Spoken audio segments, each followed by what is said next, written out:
Hello everyone, welcome to our YouTube channel. अगर आप इस चैनल पर नए हैं तो सबसे पहले चैनल को सब्सक्राइब कर दीजिए एंड बेल आइकन ज़रूर प्रेस कर दीजिए ताकि आपको आने वाली हर एक वीडियो की नोटिफिकेशन सबसे पहले मिल सके। जैसा कि आप सब जानते हैं, NTUGC नेट का जो पेपर नंबर 1 है, उसका जो यूनिट नंबर 1 है दैट इज़ टीचिंग एप्टीट्यूड, उसके MCQ उसकी सीरीज़ ऑन गोइंग है।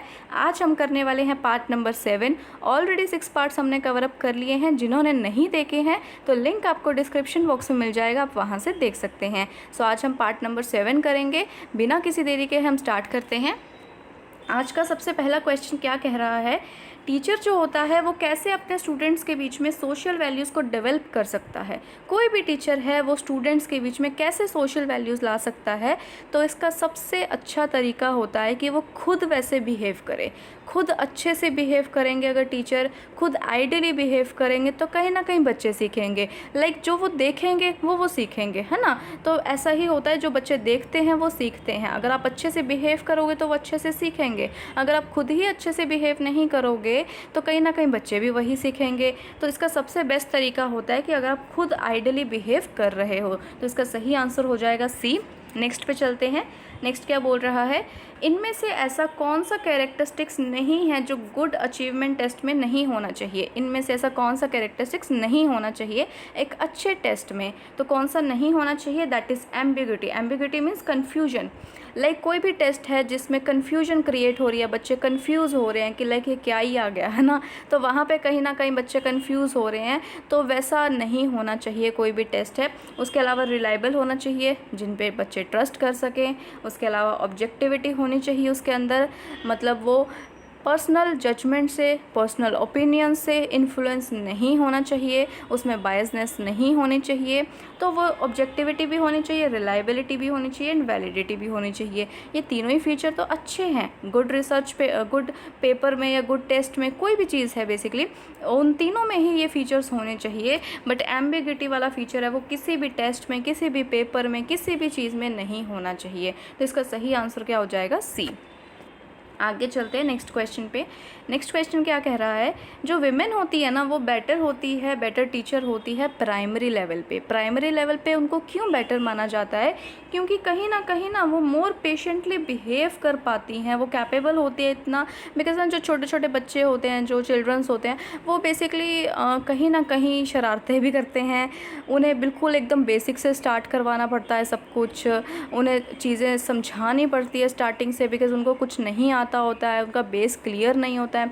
हो सकता है उन्हें 10 बार भी चीज़ें समझानी पड़े, शरारतें भी करते हैं, रोते भी हैं, मतलब सब कुछ ही होता है। तो कहीं ना कहीं पेशेंस बहुत ज़्यादा चाहिए रहता है। तो वहाँ पे कहीं ना कहीं विमेन को इसीलिए ज़्यादा बेटर माना जाता है बिकॉज़ वो मोर पेशेंटली हैंडल कर पाती है चिल्ड्रन को। तो इसका सही आंसर हो जाएगा ए। बाकी के ऑप्शन तो बेकार है, बकवास से हैं। उनको मतलब सैलरी पे वो काम करने को रेडी हो जाती है, लो सैलरी पे, तो ये बकवास ऑप्शन है। उसके अलावा बहुत ज़्यादा कोई हाई क्वालिफिकेशन की ज़रूरत नहीं होती है इस प्रोफेशन में, इसीलिए उनको रखा जाता है। या फिर बाकी अदर प्रोफेशन में उनका कोई चांस ही नहीं होते हैं या लेस चांस होते हैं। तो ये तीनों ही ऑप्शन जो है वो बकवास से हैं। तो पहला इसका जो है वो सही ऑप्शन हो जाएगा। आगे चलते हैं नेक्स्ट क्वेश्चन पे। नेक्स्ट क्वेश्चन क्या बोल रहा है, इनमें से कौन सा ऐसा लर्नर का कैरेक्टरिस्टिक्स है जो बेसिकली एक टीचिंग लर्निंग सिस्टम को मोर इफ़ेक्टिव बनाता है, जो टीचिंग लर्निंग सिस्टम होता है उसको और ज़्यादा बढ़िया बनाता है। इनमें से ऐसे कौन से फीचर्स होने चाहिए लर्नर के अंदर, तो कौन से होने चाहिए। लर्नर का बेसिकली प्रायर एक्सपीरियंस क्या है, ऑलरेडी उसको नॉलेज कितनी है, प्रीवियस नॉलेज कितनी है, तभी तो एक टीचर लिंक कर पाएंगे ना, तभी तो वो प्लान कर पाएंगे कि कितनी ऑलरेडी नॉलेज है, कहाँ से हमें शुरू करना है, कहाँ से हमें सिखाना शुरू करना है, कितनी और देनी है उन्हें नॉलेज। तो कहीं ना कहीं ये ज़रूरी होता है जानना कि स्टूडेंट को प्रायर एक्सपीरियंस क्या है, उसका एप्टीट्यूड क्या है। उसके अलावा जो है उसका जो डेवलपमेंट स्टेज है वो कौन सा है, बच्चा कौन सी स्टेज पे है, कितना वो ऑलरेडी डेवलप हो चुका है, कितना बाकी है, कौन से स्टेज पे है। तो ये सारी ही चीज़ें अगर टीचर को पता रहेंगी ना, तो कहीं ना कहीं वो अच्छे से प्लान कर पाते हैं और अच्छे से बच्चों को सिखा पाते हैं, वहाँ से वो स्टार्ट कर पाते हैं, है ना। तो कहीं ना कहीं ये होता है कि टीचर जो होता है वो बड़े लेवल से स्टार्ट कर दे, सीधा ही हाई लेवल से स्टार्ट कर दे, बच्चों का भी बेस भी क्लियर नहीं है ज़्यादा, तो कहीं ना कहीं वहाँ पर प्रॉब्लम हो सकती है। तो जानना ज़रूरी रहता है कि कितना बच्चों का लेवल है, ताकि उस अकॉर्डिंग टीचर अपना जो भी स्टडी है वो सब स्टार्ट करवा सके, उसके अकॉर्डिंग प्लान कर सके। तो ये तीनों ही फीचर्स सही रहेंगे, अकॉर्डिंगली इसका सही आंसर हो जाएगा ए। उसके अलावा जो बाकी के फीचर्स हैं, लाइक जो लर्नर होता है उसका फैमिली लीनियज क्या है, मतलब वो कौन सी फैमिली से बिलोंग करता है, रॉयल फैमिली से बिलोंग करता है या पुअर फैमिली से, उसका वंशज क्या है, मतलब वो सारी चीज़ें मतलब मैटर नहीं करती है। उसके अलावा उसकी फूड हैबिट्स या हॉबीज़, उसके अलावा उसका रिलीजियस को लेकर के क्या मतलब उसकी सोच है, ओपिनियंस है, कौन से धर्म को वो मानते हैं, ये सारी चीज़ें इनमें मैटर नहीं करती हैं। ये सारी एक अलग चीज़ें हो जाती हैं जिसका टीचिंग और लर्निंग के साथ कोई कनेक्शन नहीं रहता है। तो ये तीनों ही ऑप्शन निकाल के बाकी के सही हो जाएंगे। आगे हम चलते हैं नेक्स्ट क्वेश्चन पे। नेक्स्ट क्वेश्चन क्या बोल रहा है, हमें बेसिकली 4 ऑप्शन दे रखे हैं और हमें ये चीज़ पूछी है कि अगर एग्ज़ामिनेशन में बच्चे जो हैं वो बहुत बड़े लेवल पे कॉपी कर रहे हैं, ऑलमोस्ट सारे बच्चे बहुत ज़्यादा कॉपी कर रहे हैं, तो कहीं ना कहीं उस टाइम पे एक टीचर को क्या करना चाहिए। अगर आप वहाँ पे एग्ज़ामिनर बन के गए हो तो एज अ एग्ज़ामिनर आप उस टाइम पे क्या करोगे, या फिर सिर्फ और सिर्फ एग्ज़ाम्स में नहीं, अगर आप रूटीन में लाइक क्लासेस में टेस्ट ले रहे हो, होते हैं ना, फ्राइडे टेस्ट होते हैं, सैटरडे को टेस्ट होते हैं, मतलब लाइक वीकेंड में टेस्ट हो गए, है ना, तो ऐसे आपके भी होते होंगे टेस्ट। तो कहीं ना कहीं वहाँ पर अगर उन टेस्ट में भी अगर बच्चे कॉपी कर रहे हैं, अगर वो खुद का नहीं कर रहे हैं, बच्चे कॉपी कर रहे हैं, तो कहीं ना कहीं वो एग्ज़ाम्स में भी करेंगे, है ना। तो उस चीज़ को रोकने के लिए एक टीचर को क्या करना चाहिए, स्टूडेंट को बाहर निकाल देना चाहिए या फिर पनिशमेंट देनी चाहिए? नहीं, ऐसा आप करोगे तो कहीं ना कहीं बच्चे ढीठ बन जाएंगे, उन्हें मतलब लेसन तो वो क्या ही सीखेंगे, ऊपर से ढीठ और बन जाएंगे। अगर उन्हें आप निकाल दोगे या फिर पनिश कर दोगे, उनका करियर भी ख़राब होगा, उसके अलावा जो है उन्हें समझ भी नहीं आएगी कि हम कहाँ पे गलत थे। तो कहीं ना कहीं एज अ टीचर आपका वहाँ पे यही फ़र्ज़ बनता है कि आप स्टूडेंट्स को मॉरल एजुकेशन दो, मॉरल एजुकेशन दो, उन्हें सिखाओ, उन्हें सही और गलत में फ़र्क बताओ कि हाँ भाई ये चीज़ सही है, ये चीज़ गलत है, और ये आप अगर कॉपी कर रहे हो तो इसमें आप ही का नुकसान है, इसमें क्या कुछ चीज़ें गलत है उन्हें सिखाओ, उन्हें बताओ। उन्हें जब रियलाइज़ होगा कि हाँ भाई ये चीज़ हम गलत कर रहे हैं, इसमें हमारा ही नुकसान है फ्यूचर में जाके, तो कहीं ना कहीं अगर 10 बच्चे कॉपी कर रहे हैं तो उनमें से 5-7 तो सुधरेंगे ही ना, है ना। मतलब अगर आप उन्हें प्यार से बैठ के समझाओगे, सही गलत में फ़र्क बताओगे, तो हो सकता है 10 के 10 ना सुधरें या 10 के 10 ना सीखें, बट उनमें से 5-7 तो एटलीस्ट सुधरेंगे ना, एटलीस्ट उनको तो पनिश वो तो होने से बच जाएंगे ना, उनको मॉरल एजुकेशन जाएगी उनके अंदर।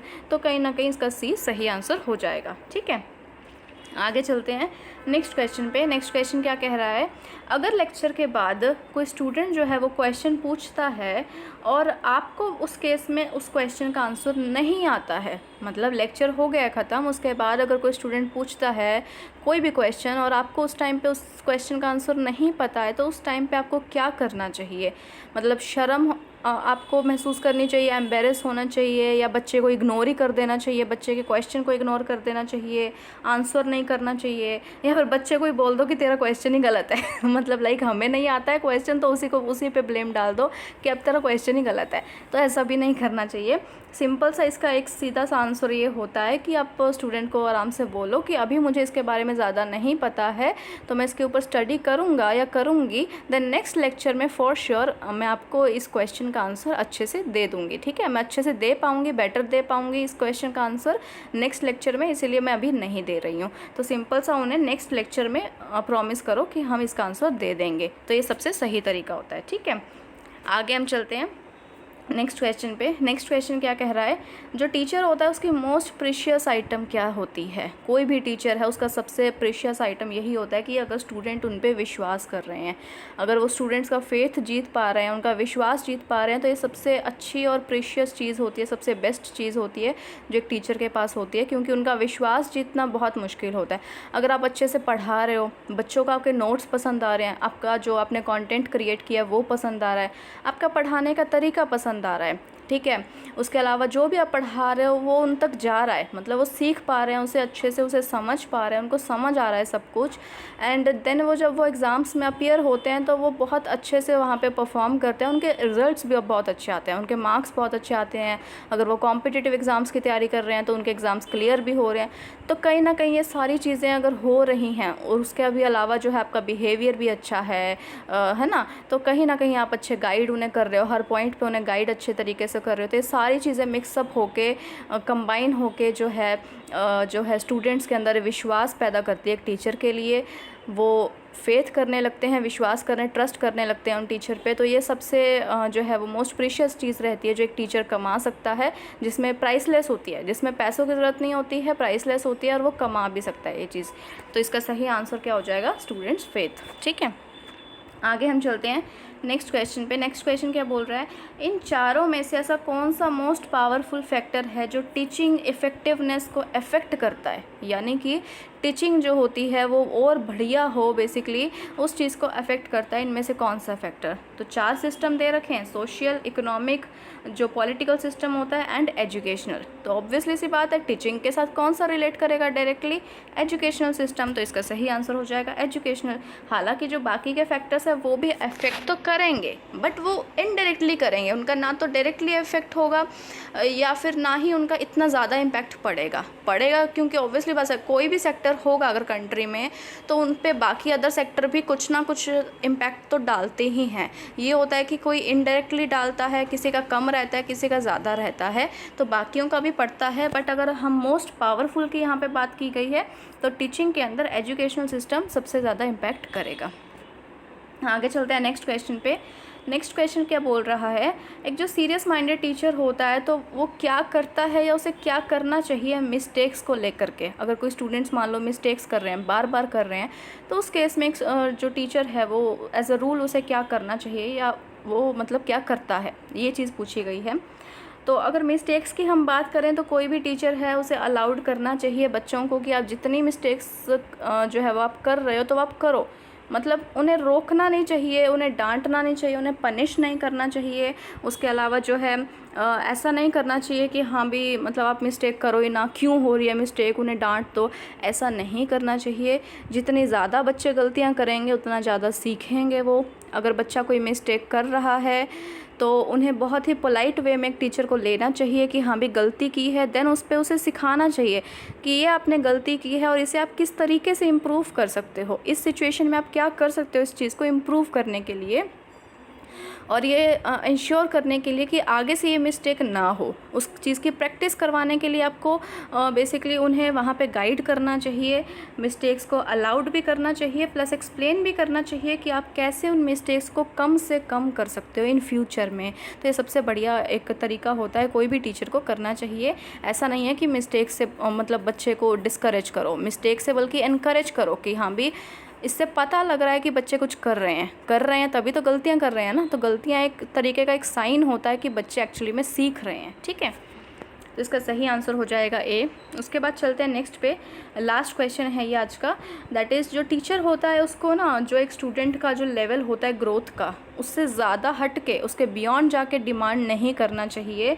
ऑब्वियसली सी बात है, अगर आप एक 12th का बच्चा है, 12th का स्टूडेंट है, उसे आप 12th का तो पढ़ा रहे हो, बोर्ड्स का तो पढ़ा रहे हो, एक तो उसकी बोर्ड्स की क्लास, उस पर वैसे इतना प्रेशर, उस पर वैसे इतनी टेंशन, ऊपर से आप उसे वो चीज़ डिमांड कर रहे हो, लाइक वो चीज़ समझाने की कोशिश कर रहे हो कि हाँ भी ग्रेजुएशन का या पोस्ट ग्रेजुएशन का, तो कहीं ना कहीं वो उनका अभी स्टेज आया ही नहीं है डेवलपमेंट का, तो वहाँ पर आप कैसे वो चीज़ डिमांड कर सकते हो, है ना।